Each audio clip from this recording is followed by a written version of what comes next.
এখন দেশ স্বাধীন হয়েছে এই কথাটা লেখা ফেসবুকে পোস্ট করাটা আমাদের জন্য যতটা সহজ, বিশ্বাস করেন ছাত্র জনতার এই স্বাধীনতা বয়ে আনাটা এতটাও সহজ ছিল না।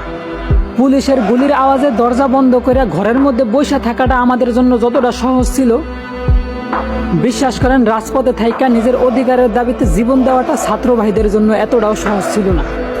তাই এই স্বাধীনতা ছাত্র জনতা আর সাধারণ মানুষের, কোনো নির্দিষ্ট দলের না। তাই ভুল করেও এই বিজয়টারে কোনো দলের নাম দিয়া পুরনো দিনের প্রতিশোধের আগুন দিয়া এই দেশের সার্বভৌমত্ব নষ্ট করবেন না। আরে ভাই, আমরা দেশের মানুষ একটু শান্তিতে বাঁচতে চাই, কোনো দল বা নোংরা রাজনীতির শিকার হইতে চাই না। আর তাই আমাদের চাওয়া এই দেশটারে শাসন করুক কোনো যোগ্য বীর পুরুষ, কোনো নারী অথবা কাপুরুষ না।